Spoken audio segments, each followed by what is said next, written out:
What it do? It's your boy G.hemlock and this thing, man. Now look, I know many of y'all that watched the last episode of Attack on Titan, Season 4, Part 3, were left confused. We're going to be watching an explained video on everything that happened. Without further ado, let's get it. After Attack on Titan's ending, you may have boys. some questions. So in today's video, we'll I'm be left with fully many explaining the questions. ending of Attack on Titan so that you'll know exactly what you just saw. Keep in mind as well, I am also a manga reader and crazy. have extensively studied Attack on Titan over the last 3 to 4 years on this channel. So this is a comprehensive and precise explanation. If you love Attack on Titan, Jujutsu Kaisen, One Piece, Demon Slayer, or Chainsaw Man, then this is the channel for you. Subscribe and drop a like and help get this video out there to spread the good word of heard Attack it, on fellas. Titan. Subscribe. So to start out with the super basics, after Zeke is killed, the rumbling is stopped. This is because Eren has to always be in contact with someone of royal blood to have the rumbling be activated. So with no contact with Zeke, the rumbling is stopped dead in its tracks.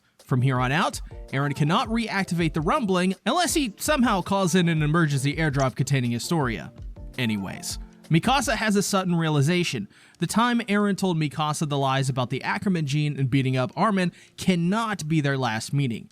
The final words that he says to her can't be, "I always hated you." As she's thinking about this, from the crater of where the Doomsday Titan, Eren's name for the founding Titan form, was in, Armin as the Colossal Titan makes his way out. You can visibly see the despair on Armin's face as he realizes what he had just done. He had to come to the last option, which was to kill his own brother. However, the hallucinogenia, which is trying to return to its host, Ere, is being held down by Reiner as the armored titan. This is Reiner's important such as a the hallucinogenia badass. found inside the basin of a tree is the very organism which attached itself to Ymir Fritz 2,000 years ago to create the very first founding titan. To put it simply, this is the very organism responsible for the existence of the titans. Even more so than Ymir or King Fritz. So this fight between it and Reiner is just as important as the one with Eren. However, surprisingly, Eren is still alive, likely from being able to regenerate as a Titan shifter and transforms, nuking that poor crater once again. Eren has now transformed into a hulking colossal Titan, just like Armin. Eren is able to do this for the same reasons that he was able to summon the Colossal Titan on the back of the Doomsday Titan, along with the history of all the other Titans. They Simply look so put, raw, bro. Ymir Fritz gave him the power to do so. This leads to one of the all-time greatest anime fights ever, as Armin and Eren, as the Colossal Titans, engage in a battle that we've thinking wanted Armin to gonna get see his ass since the very first whooped. episode of the series. He was hanging in there. Two I'll give Colossal him that. Titans locked into battle. While this happens, the hallucinogenia begins to emit smoke, which everyone on Fort Salta, the last Marley stronghold left, inhales the gas. Just like Ragako, Connie's home village, they can now be turned into Titans with just one scream from someone with the same ability Zeke had as the Beast Titan. However, this is different and much worse, as the hallucinogenia itself released smoke, which triggers a delayed transformation. Scream or not, they're turning into pure Titans. Levi, seeing this, then tells Peak and Mikasa to get on Falco and fly out of there, as the Ackermans and Titan shifters are not affected by any of this. Hearing this for the first time, Peak is at her wit's end. She can transform hundreds of times in a row, live inside her Titan for months, infiltrate the Jaegerists, but this is one step too far. Under the pressure of seeing her family die before her and all of her friends' family, simply put, this is too much.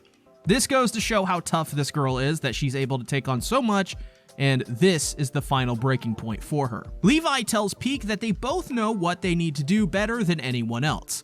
This is a reference to the theme throughout Attack on Titan of Levi being forced to kill his own friends or see them die. This happened with Isabel and Ferland, Squad Levi, Nifa, Erwin, and the Survey Corps. Peak, just like Levi, knows what they need to do because, well, Peak is similar to Levi, and Peak believes that she fights for her comrades and friends first. This was proven at the end of Part 1 and the beginning of Part 2 when she tells Gabby that they don't fight for Marley, they fight to protect their friends and keep them alive. This is the same for Levi, as he doesn't fight for anyone other than those he fights alongside. The hallucinogenia activates the transformation of what's left of Marley's civilians into pure Titans, along with Connie and John as they reminisce about the day they burned the bodies. This is a reference to them burning the bodies of those lost within the suicide charge of Shingon Shina. The hallucinogenia then summons the pure Titans Titans to attack Reiner as Armin and Eren lock into battle. Peek and Annie then provide backup as the Cart and female Titans as the Pure Titans charge them all. And now it's a waiting game for Levi and Mikasa as they cannot intervene in this battle as both of them are needed to kill Eren and save everyone. As she is told this, Mikasa slips into a dreamlike state, all because of her deadbeat boyfriend. Waking up in a serene place where there is a cabin in a peaceful land with mountains, butterflies, animals, and your mom, Eren rouses Mikasa from a gentle nap as we are gifted with Eren's short hair once more. The reason for this is because after the death of Erwin and the full activation of his powers and memories, Eren stopped caring in general about living, and so he grew out his hair long, which symbolized that Eren had nothing left to live for, other than moving forward and completing the rumbling. The reason he has short hair here is because Eren cares for Mikasa, and so he took the form of short hair, which is also what Mikasa prefers Eren to look like as well, and honestly, so do I. Also, as an aside, the reason Mikasa has her hair back to normal is because this is how Eren sees her as well, not with short hair. This is because Mikasa did grow her hair out a bit, but one day it was accidentally cut at the knot it was tied up in. This also is exactly why Mikasa's hair was so short in the final season. It wasn't her intention, it was just an accident.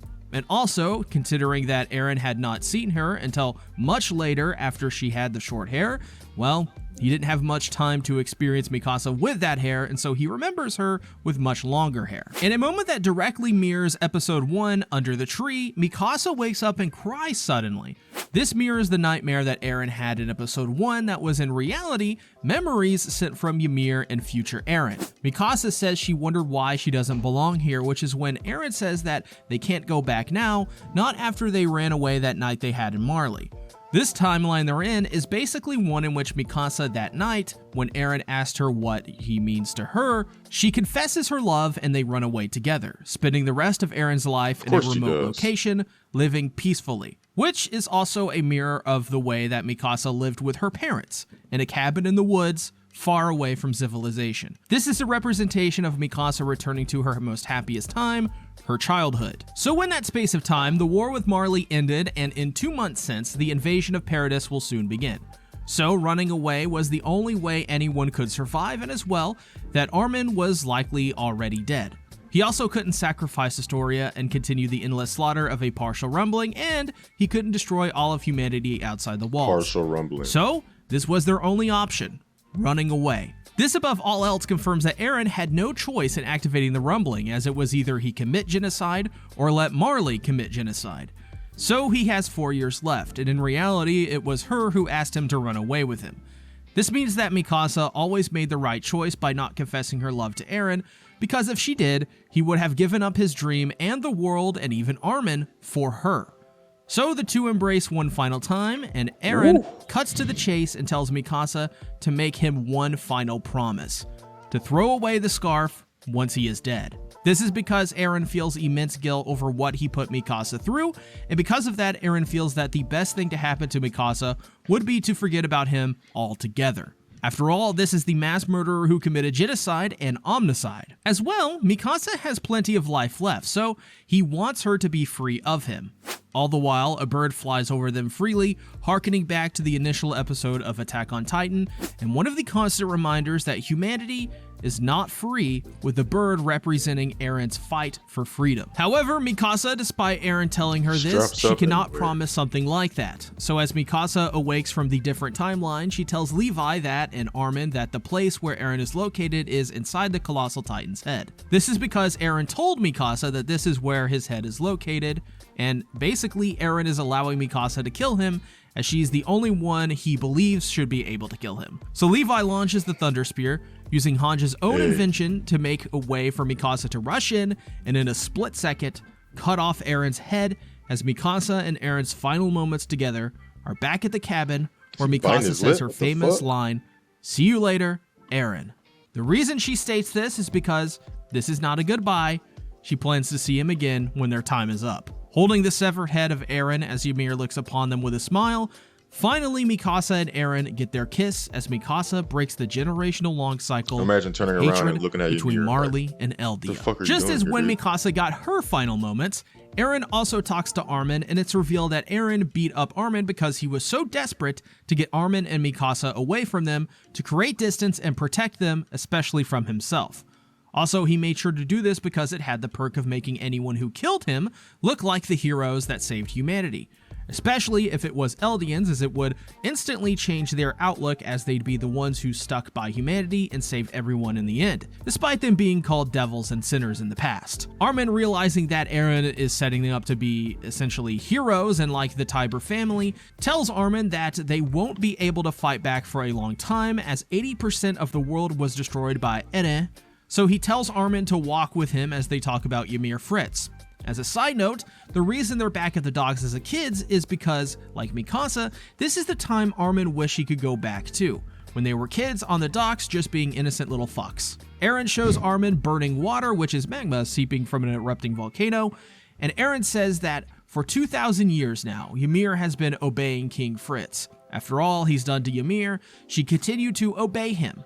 And the reason is because through all of this, Ymir Fritz developed Stockholm Syndrome and astonishingly fell in love with King Fritz. You can see this take place in how Ymir always looked at how King Fritz would act around other women and how Ymir would look at them from afar. So, for 2,000 years, she sought someone to free Ymir from her love for Fritz, and that person arrived after 2,000 years. It was Mikasa Ackerman. Why that is, only Ymir would ever know, except that we do know Mikasa's choice: to not forget Eren and kill him, ending the cycle. This means that Ymir never had the strength to kill Fritz and stop the cycle of war and hatred because he was the only thing that Ymir had in his life, along with the children he gave her. Ymir may have Maybe not had because that strength, so she Mikasa sought loved someone who Eren just did. as And much if you as remember Ymir throughout loved the two of king. Mikasa's most important scenes and her really entire character, when the Attack Titan first appears, and in this episode when she declares she is the strongest when she is cornered, this is the one quality that Ymir didn't have that Mikasa does: the strength to end the cycle of hatred and the love for the man or person who would continue the cycle, aka King Fritz / Eren Yeager. So Armin, connecting the dots, realized that at the medal ceremony, this is the future Eren saw when he touched Historia. He then tells Armin that due to the powers of the attack and founding acting in unison, that his head is literally all messed up. He has gone insane as the future and past all exist at once in his head. 2,000 years of history and an infinite amount of the future all at once playing a violent symphony inside of his head. So either way, he had to go through with this because, well, he didn't have any time. He couldn't hold on any longer than he already did. Then, in a surprising twist, Eren tells Armin that on the day of the attack of Shinganshina, he knew that Barclophagus wasn't supposed to die. As if you remember, the Smiling Titan ignored Barclophagus. This is because Eren was the one who let that Titan go, and guided it to their home was none other than Eren himself. Upon this shocking realization, they then switch scenery to the sea, the same one at the end of Season 3. Armin asks if Mikasa can forget about him and move on to someone else living a happy life. He says, who knows? And this angers Armin as he punches Eren, telling him that he wasn't forgiven yet. He chastises him for not thanking and disregarding Mikasa's feelings and love for him, reminding him that she values even Eren over her own life itself. So because of that, can he really just tell her to forget about him? After all, she desperately loves him. Wouldn't it seem unfair? Eren then cries out. At the end of his life, after going through over 20 years of nothing but having his parents be murdered, fighting war after war, living 2,000 years in the past and many more of that into the future, he doesn't want that for her. He doesn't want her to forget about him, and he wants her to think about him for the rest of her life, even after he dies. At least 10 years. This scene pays off multiple scenes throughout the entirety of Attack on Titan, in which we see Eren breaking down in some capacity and showing emotion. Starting in episode 1, when he wakes up, he is seen crying due to the nightmare he had. There is also another example in the same season, where we see Eren wrap the scarf around Mikasa, as he wanted to do so, always to remind Mikasa that Eren will protect her no matter what. Again, he would then be seen breaking down at the end of Season 2, crying, as he vowed to protect the person who meant the most to him from the Titans, Mikasa. Again, he would do this in Season 3, as change up the cavern under the church that he wanted to give up right then and there, as he cried and bawled during the immense pressure of his reality that he must keep moving forward and continue onward. As well, in the final season, after the raid on Liberio and being told of Sasha's death, he breaks down into hysterical laughter and tears, crying over the realization of what he's done, and also his slipping sanity. As well, he broke down and apologized to an Eldian child for what he was about to go through with, which is the rumbling, begging for forgiveness as tears flowed from his face, realizing the monster he had become and how much he hated that fact. This final scene pays off over 10 years of moments throughout Attack on Titan where we see Eren crack under the pressure and break down, showing his true self and inner emotions. The truth is that on the outside he may have showed a hardened exterior only because, really, he had to. He was forced into a position where he literally had to keep moving forward after the cavern in Season 3 and touching Historia during the medal ceremony. These scenes are important in understanding this because we can draw from those previous moments to show that Eren was acting under a facade the entire time, so that he could cope with his situation to get through it all and save everyone. Eren never wanted to be in this role. That's why in the rumbling opening, the line, "I never wanted to play the king," is sung. For the first time in the entirety of Attack on Titan, there is no facade on Eren. This right here is the real Eren Yeager. The person who was hiding inside all of that hurt was never allowed to come out, as from the very start, he was forced to go down this path of destroying the world. That's also the best If he had intro. a choice, Season he'd 4 be in the opening, cabin bro. with Mikasa, and there would be no rumbling or any Titans. I'm If you sure want a after PR giving to any everyone a lips, succinct go explanation blast that that is shit in your factually ears, correct, I there will promise. be no trolls spreading will hit misinformation that or shit. lies. Right, fellas? Right? Eren doesn't want to die and wants to be with everyone and Mikasa. Armin, hearing this, tells Eren that there must be some other way. But Eren states that he killed billions of people, and for that reason, he will never be forgiven. 80%. How could he? Even if they didn't stop him, he would have flattened everything to completion that day. He then recalls his birth and being given the name Eren by Grisha, as he doesn't quite recall, except for the words Grisha said to him, Grisha, "Eren, you girl. are free." So Armin, realizing all that Eren's been through, understands what it took to become the greatest villain of all time, and in the end, hating himself for what he had become. Armin then wakes up and he sees Mikasa coming out from the dust carrying Eren's severed head. Turns out, Eren decided with his final action to make all Titans vanish, meaning anyone still left on the planet that is a pure Titan or a wall Titan or Titan shifter now get to turn back into normal human beings once again, bringing life back to his friends and those who fell victim centuries ago. It's also revealed that Eren talked to each other and every one of them, much like how Eren talked to Mikasa or Armin. He told Connie his mother would turn back into a human, Annie that she would live a long life, as Annie in tears said that she never asked for any of this, calling him a suicidal blockhead, a reference to Season 1. However, Peak wishes she could have talked to Eren because she never seemingly got the chance to, as Eren seemingly just didn't talk to her. I find this funny, by the way, the fact that Pete just wished she could talk to him with and Gabby. Eren just not. So we got one of the more emotional moments where Levi sees his dead friends over the years, Oluo, Petra, hurt me, Hanj, bro. Erwin, Mike. He realizes this very thing is what they dedicated their hearts for, and that this is the true meaning of the phrase. Even Connie and John see the ghost of Sasha, dedicating her heart to them as they begin to cry. Falco, seeing Gabby, runs to hug tackle her, but instead, Gabby hits a dragon suplex on him. Reiner reunites with his mother.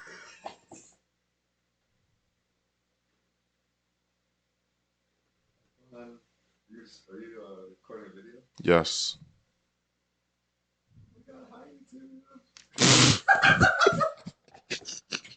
That after all of this time, he is more than Roommate enough. shenanigans. She doesn't need his father.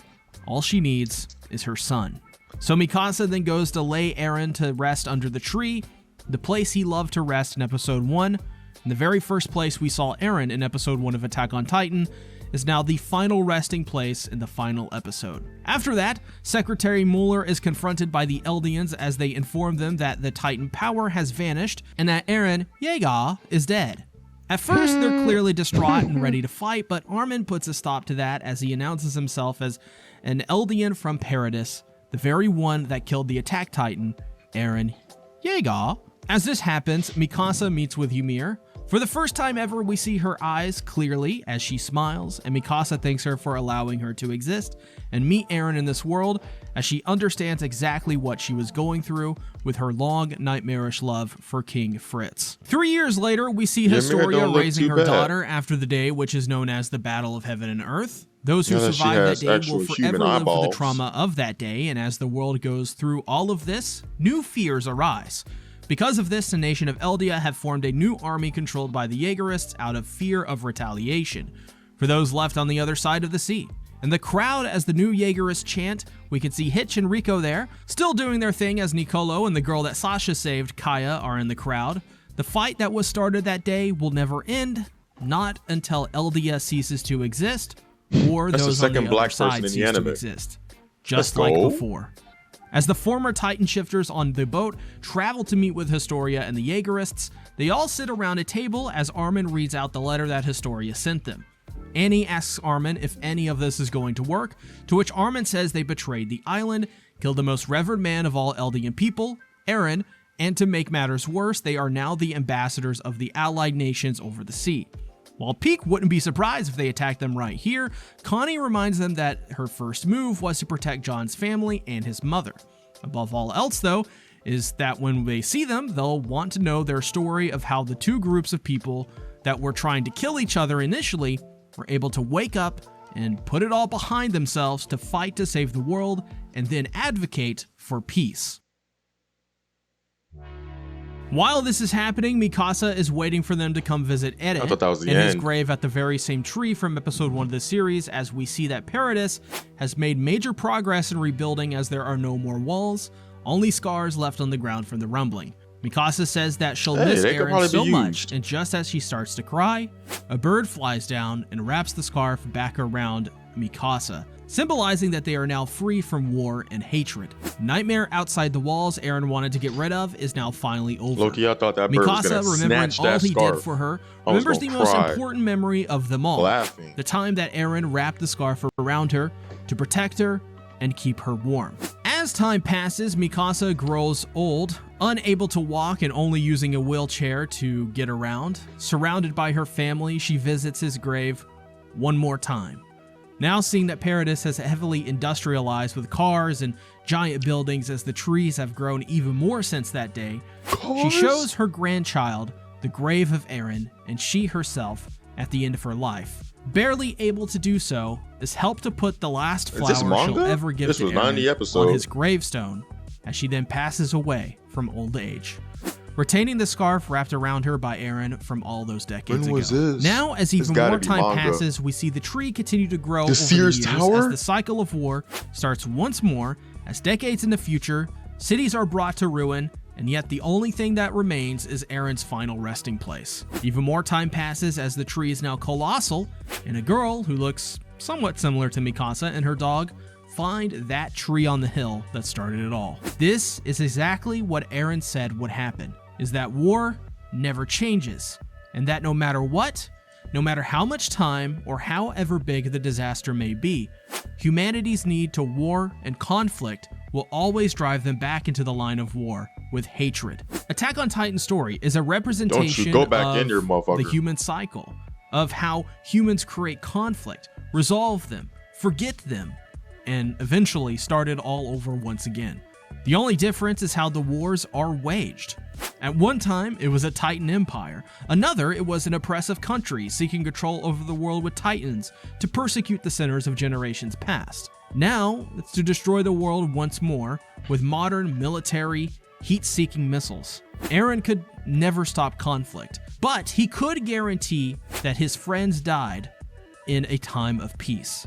That the very goal he wanted to achieve from the beginning, eliminate all of the Titans, could happen. Eren knew better than anyone else that without them gone, there would be no chance for peace, for the future of Eldians, and the world outside of it. Attack on Titan is a story about the struggle of human conflict and the stories of these people within it. It is about how war has and will never change, and that no matter what, conflict will always be created. Attack on Titan is a representation of the human condition.